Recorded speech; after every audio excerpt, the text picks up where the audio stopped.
Westover Farms in the Missouri Ozarks is an idyllic location where fly fishing dreams come true. Gorgeous accommodations in a remote setting await you and your family or corporate group. It's often difficult for anglers not to hang out in the fly shop too long, where tall tales are common and fishing lore is king. There's nothing more relaxing than stepping out of your Westover cabin and into world-class trout fishing just yards away. Hi, this is Damon with Fly Fishing with Damon on Outside Again Adventures TV online.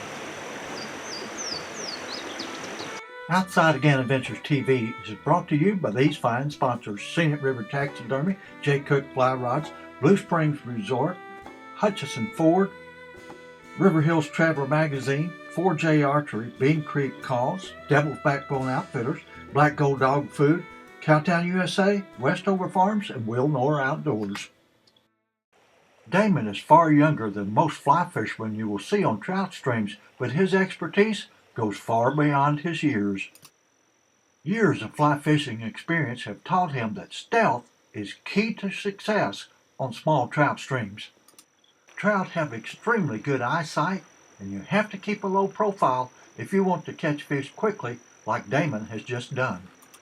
Damon is known far and wide for his abilities to drift nymphs and catch fish consistently. He spotted a couple of nice rainbows, but he has to work through the smaller fish first. His patience and persistence pays off, and within 10 minutes, Damon is sliding his net under a 2-pound plus rainbow. He took that scud, or she rather, took that scud on the bottom once you kind of weeded through some of the smaller ones. Beautiful, beautiful fish. You can see she's got a little bit of damage, probably from the high waters we had earlier in the summer, late spring. But again, beautiful, beautiful fish. You can see all the coloration. And this water here at Westover is a lot colder than most around. We're so close to the spring here that this water stays pretty cold. So these fish are in great, great shape. I'm going to go ahead and get her back in the water.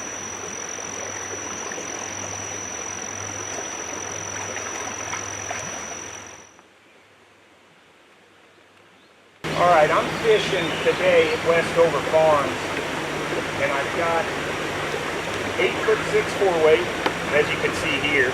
I tend to like a longer rod fishing this style, and this style is traditionally a European style, high sticking, Euro nymphing. You'll hear it called a lot of different things, but you can see as to why I'm using an 8.5-foot rod today. You always want a lighter rod when fishing like this.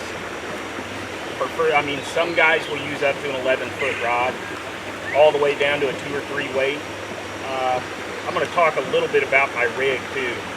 As you can see, I've got the standard drop rig, like we talked about before in a previous episode. But this time it's a little bit different, and I've got a different knot other than the triple surgeon's knot. This is a blood knot in which I've kept a tag in for my upper fly and my point fly. I've got a heavier fly, and basically what this allows me to do is find the bottom with this fly. And once I've found the bottom, that lighter rod will allow me to feel and distinguish what's a hit, what's not a hit, find the certain breaks, the rocks, all that good stuff on the bottom. And when fishing like this, don't tell yourself, well, I look like a fool because I'm setting the hook every other cast. That's what you need to do. You'll hear a lot of people say, well, there's a sixth sense.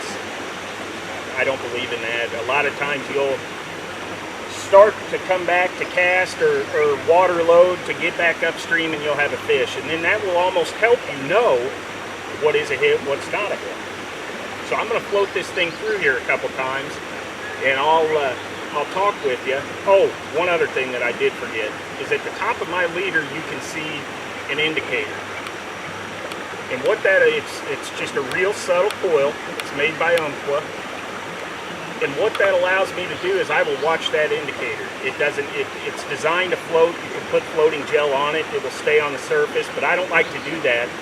because if I find a deeper hole or shallower hole, it's going to be out of the water anyway, which this water here is going to be shallower. So hopefully I can get a fish on here first couple casts. And the preferred method is to keep that rod tip directly above your fly. You watch that indicator, a little tap there. I found the bottom. Well, that indicator told me everything there, I know that. Damon soon lands a second nice fish out of this one small hole. Damon makes a move slightly upstream in search of larger fish, and he immediately hooks up.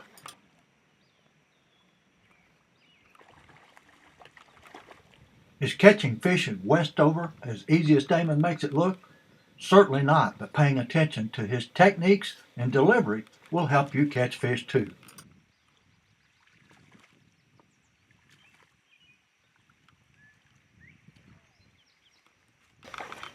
Damon has fly fished far and wide, but Westover quickly earns a special place in his fly fishing heart.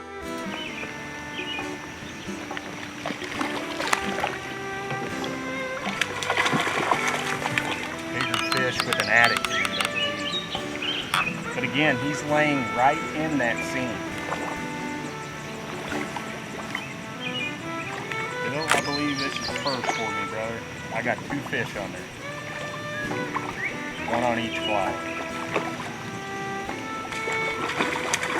Folks, I don't think I've ever done this before. I've got my dropper system set up, and this is a good sign. But as you can see, I've got a relatively nice fish on the scud, which is my top fly. And on my Walt worm, my weighted fly on the point, I have another fish. And considerably smaller. I've done this in the river before with river chugs and caught 2, never on trout. So that tells me enough that I've got the right flies on, I believe.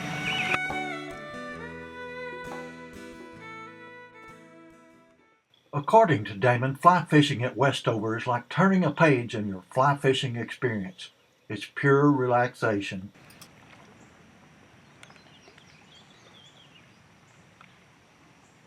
Guys, I talked a little bit about scuds in the previous episode, and I want to show the importance of how to move a scud when you're fishing with it. The indicator that I've got and the way this water's moving, it sits up perfect. And if you ever pick up moss, pick up rocks, and you find those scuds, leave a little bit of water, a cup of water would work, and leave a little bit of water in your hand would almost be the easiest, and put one of those scuds in there. And what they're going to do is they're never going to rise, they're going to dwell on the bottom, and they'll move in short bursts, really short, quick bursts. So I'm going to drop this fly in there, and hopefully nothing picks it up until it's done. And once you get to the end of your run, well, I had the biggest fish in the hole here. Once you get to the end of your run, I'm going to show you how this works. Indicator is flush with the chair. So now it's straight. I'm going to pop it real quick. Watch the indicator. I'm going to pop it real quick and watch the indicator. Okay, and what that does is allows these fish to view it as a scud that's moving natural. Okay, and there's a lot of stuff. You'll see a lot of stuff floating down, moss or some sort of vegetation, where these scuds will hold or cling to the rocks. And if it's not a trout that does it, that works their tail or their nose or roots around to free those scuds up, or whatever else, midges or whatever else is on the bottom, then the natural current will work them off. But I'll show you again how this works. Okay, we're going to get to the end of the hole. As you can see that indicator, you're going to pop it back. You're going to pop it back. There's a fish.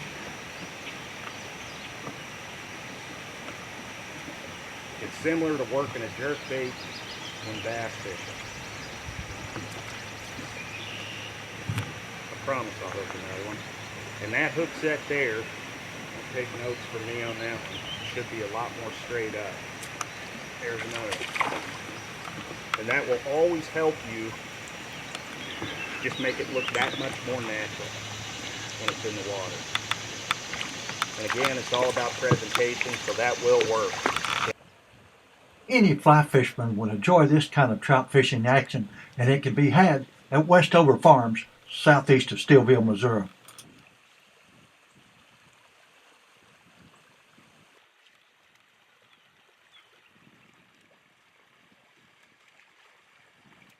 Damon slides his net underneath another chunky rainbow trout. What a beautiful fish. Westover Farms is truly a beautiful landscape, and many consider it a little piece of heaven.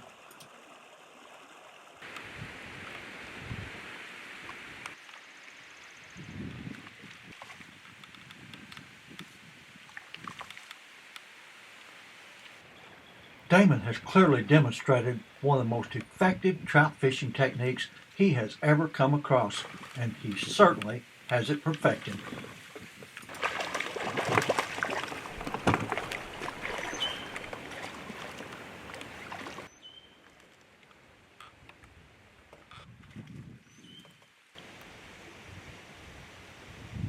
Damon has caught dozens of beautiful rainbow trout, but he's ready for a little change. Got a little guy here. We took that scud. There's definitely no wonder about a hit. He moves far downstream, but still readily catches fish. That's another nice rainbow. Alright folks, we started inside of Westover, and it's the middle of the week, there's not a lot of people. But as the day kind of progressed, there was a few more that started to come in, so we had a good time up there. So to kind of open things up, we came, I don't know, probably a mile down. See any deep pools you see, there's usually a few trout in here that are pretty receptive to the same techniques to change. But again, I'm still working the same, the walt worm as the point fly, and then the scud not too far above it. Further downstream on Dry Creek, it's a little bit more remote, and you'll see few people. I've switched to a woolly bugger, a black one now, with a kind of a nozzler weighted nose on it. And this fish, I dropped that fly by that fish 3 or 4 times. Never paid any attention to it until I let it sink all the way to the bottom. And as soon as it did, he moved right in and hit it. Where we're at now, these fish are not pressured. I mean, you can tell the kind of shape it's in, how red it's been. That is an absolutely beautiful, beautiful fish. In a solid, probably 2 to 2.5 pounder.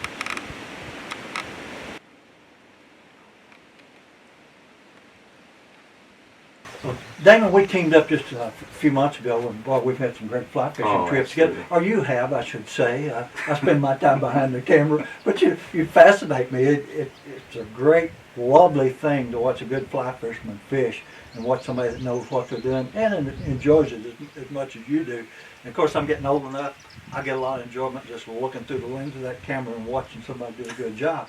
But I've noticed you gravitate to scuds on almost every trip. Mm-hmm. Explain to the folks out there what a scud is and why you're fishing them. A scud is, and I've hit on this a little bit in the past, it's a freshwater shrimp, basically. It's a crustacean. It's not